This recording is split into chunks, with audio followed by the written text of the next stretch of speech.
What is going on, Minecraft fans? My name is Bodie, and today I have something absolutely epic planned for you guys. Now, most of you already recognize this world as TheNotable's 1000 Days Hardcore Minecraft download. And for those of you guys that have already seen the 300 Days World Teardown, you already know what's about to happen. For those of you that did see the 300 Days World Teardown, you guys are absolutely awesome. 125,000 views, thousands of likes and comments, and all around just a ton of positive feedback, so thank you guys. But also a huge shout out to Luke for making all of this possible. So really quickly, just before we get into the video, I want to show you guys something. Less than 2% of all of my viewers are actually subscribed to my channel, so it'd be really awesome if you guys hit that subscribe button. And if you don't know what it looks like this.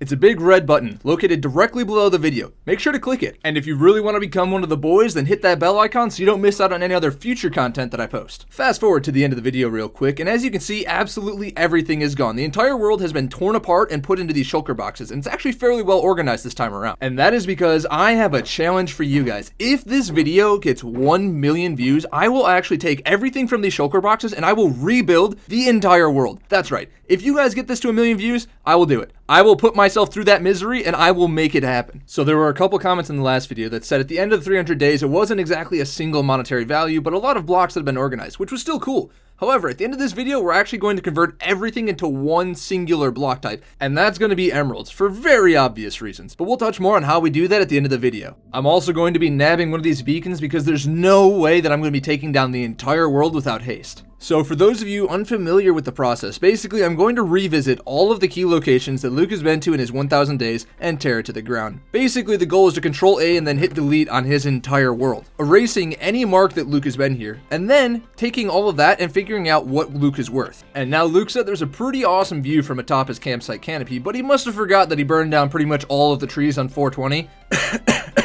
Hashtag blaze it. Oh wait, I missed a spot. Perfect. I'd say this campsite's pretty lit, fam. Seeing as it was hardcore mode, Luke built up a ton of shacks throughout the world that would help him extend his reach beyond his main compound and give him a place to bunker down at night, avoiding all the spooky scary stuff.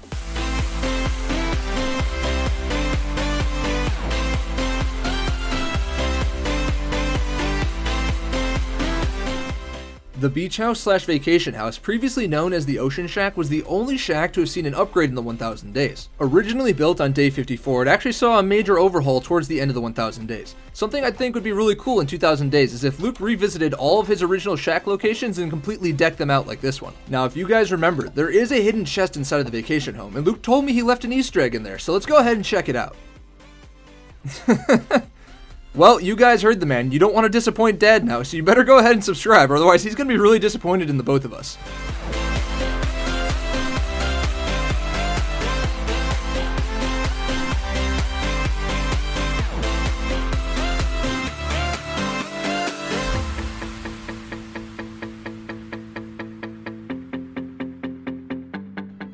On day 663, we saw a new introduction to the Shack family, and that was the Nether Shack. This was actually a really cool idea where Luke brought a little bit of the overworld down to the Nether, and I really like the fact that he used ice to simulate the sky. I thought that was pretty ingenious. It even has a butler. What else could you ask for? But sadly, this facade has to go.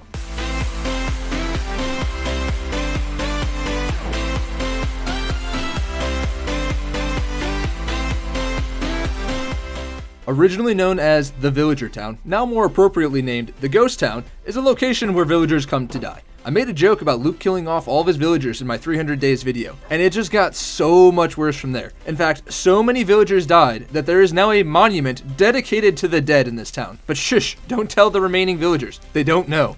Returning veterans from 300 Days Teardown know that there was a little bit of a mishap with my redstone in the 300 days that led to the entire town blowing up. I've since watched about 20 different mumbo jumbo videos, so I'm pretty sure I know how the redstone stuff kind of works now. So let's go ahead and give this a second try.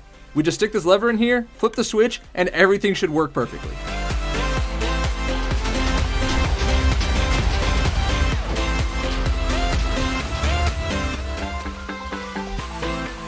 Aw man. I really thought I had it that time. I watched so many tutorials on how to make this thing work. Well, I mean, the villagers all died, pretty much, but they were going to die anyway, most likely, so was it really that big of an issue?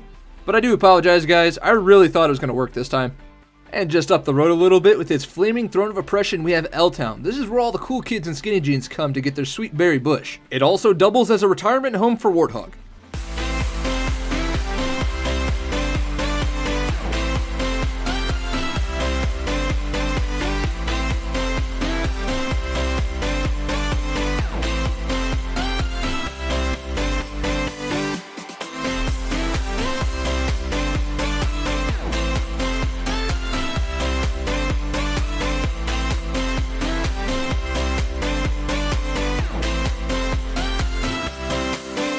And this is the Cool Kids Clubhouse, and let me tell you, I already feel so much cooler rolling up to this joint. Complete with sweet berry bush hotbox and jacuzzi, I'm gonna have to agree with Luke. This is the swankiest joint in the entire world. You can get real high in this place. Unfortunately, it's all gotta go. I left the LTN logo again, but this time around, I got a picture with it. Cheese. And that is definitely one for the memory books. While on my way to Glasstown, I came across the raid tower that Luke would use to get Bad Omen. It was actually discovered really early on in the series, but didn't see much use until about 350 days into the playthrough. Also, I nearly died so many times trying to tear this thing down.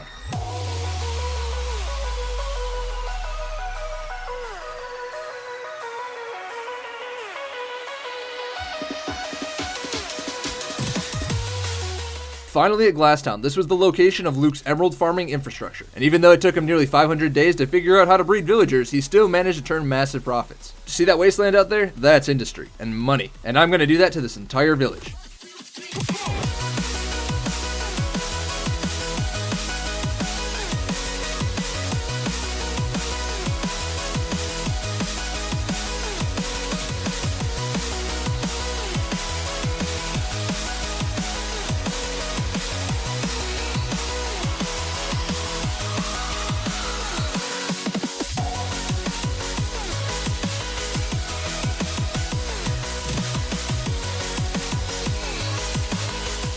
I don't think you guys have any idea how long it took me to locate this place. Luke has a pretty extensive nether highway, but just no directions. It would be awesome if you put up a sign or something. Oh, but why didn't you just use the Woodland map? I don't know, maybe because Luke left it inside the Woodland Mansion? You can tell that I spent way too much time trying to find this place. To be honest, I probably should have thought this through a little bit more. Now I'm kind of stuck in a flaming building. And Luke said something about, like, light touching things and it's his property. I don't know. I figured if I just lit up the whole thing, then it would just count as his property at that point. So, here we are. Also, since chests don't burn, I started rummaging through them, and this one had flame in it. I thought that was just kind of ironic. And right across from the Woodland Mansion was the Swamp People, and this is the first time that Luke figured out how villager breeding worked. I decided I'd liberate them from their prison. They even awarded me with Hero of the Village for my hard work.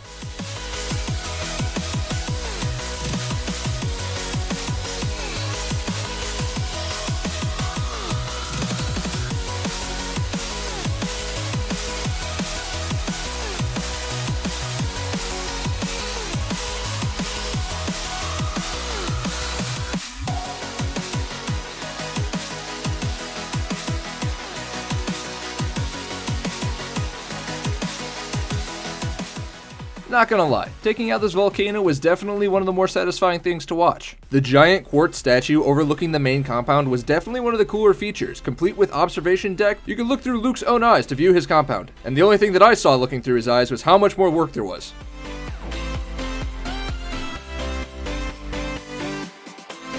Near the end of the 1000 days, Luke decided to build a giant TNT block with a very detailed top that nobody would ever see. I'm thinking that if Luke built this block properly, we should just be able to ignite it.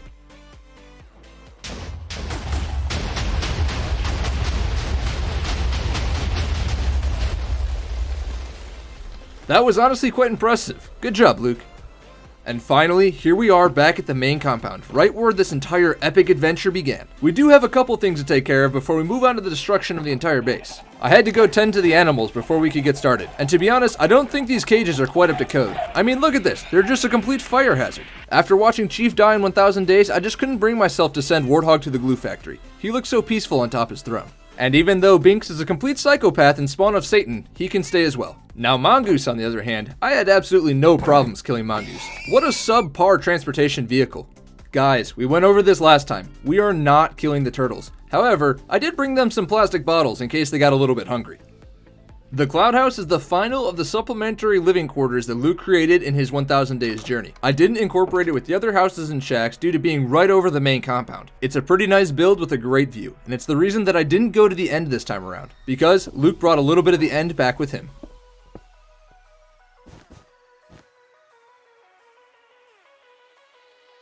But aside from that, there's not really much else to talk about.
And that is everything gone. Although, I'm not quite sure what happened to the turtles. And here we are at our absolutely massive chest monster. I know it looks like a pretty insane mess, but it's actually a lot more organized than you might think. So as you can see from this column right here, this column is actually all stone brick. And we have that for pretty much every building material. We have cobblestone, and that entire column right there, that is all cobblestone. For the different types of wood, oak wood, etc. This is a giant thing of glass. This is, you know, from Glass Town. So it's it's actually all fairly well organized. This is just miscellaneous foods and greens and all that kind of stuff. So basically what we got to do now is we have to figure out how to convert all of these items into emeralds. And what we're going to do for that is we're actually going to be using the villager trade table. So we're going to be converting all the items, crafted items, back into their base form, or a form that is tradable to villagers. So for example, a stonemason will take 4 polished diorite, and we know that 6 polished diorite make 4 stairs, and so we can take the stairs and convert them back into solid blocks of diorite. I'm going to go ahead and throw a villager trade table up on screen just to kind of give you an example of what type of trades we're working with. And for things that don't have an exact trade, such as like nether bricks and nether related things, what we're going to be doing is comparing them with something that does exist. So for example, nether bricks, we can compare it to regular bricks. That way we can incorporate all of the different items in Minecraft and still get them converted back to emeralds. It is finally done. That took so long. I made a spreadsheet, I got everything itemized, worked everything back into some form that's tradable, and it's done. So in these chests, we actually have all of the shulker boxes that we went through one by one, itemizing everything into a spreadsheet and getting its emerald count. The emeralds in my inventory, that's only the overflow that didn't fit in the other shulker boxes that I used to store the emeralds. Now, before I did any of the item conversions, the number of emeralds that Luke already had was 30,074 emeralds. And after making all the trades and conversions, the total emerald count that Luke the Notable is worth is 67,580 emeralds. Now, that probably means absolutely nothing to you. That number means nothing to me as well. So, I'm actually going to go ahead and I'm going to build something to give you a visual representation of exactly how much Luke the Notable is worth. And here we are, finally done with the build. I had planned on time-lapsing it, but it honestly took so long that I just did not have the time to incorporate it in this video. However, if time-lapse building is something you're interested in, I do have a couple videos on my channel, so you can go ahead and check those out. But let's go unveil this monumental build. I've never built with emeralds before, but honestly, I'm really impressed with the way it came out. And here it is. I made an absolutely mega emerald throne. I had so many emeralds that this is just the sheer scale of what I was working with. And this only accounts for 2/3 of the emerald blocks available. All of the stuff you see in front of you is only about 5,000 emerald blocks, and I had over 7,000 to work with. I also incorporated all 24 beacons because I had really no idea how to convert those out, and I thought they'd look pretty cool as accents for the throne. I also went ahead and gave Warthog his own little throne, and I gave Binks a little tower to stand on as well. And here's what the emerald throne looks like from above. I think it looks really majestic, and like I said, I've never really worked with emerald blocks before, and I've never made a mega build with a single block type. So this, to me, I think it came out really cool looking. I'm really happy with the way it looks. And you might be wondering, what are you standing on that's so high up in the air? And well, there was 2,500 blocks left over after I finished the thrones in front of you, and so I just made a giant wall to serve as the backdrop for the fireworks show. And so there's only one thing left to do, and that's to get down there and let off those fireworks and celebrate all of what's been accomplished.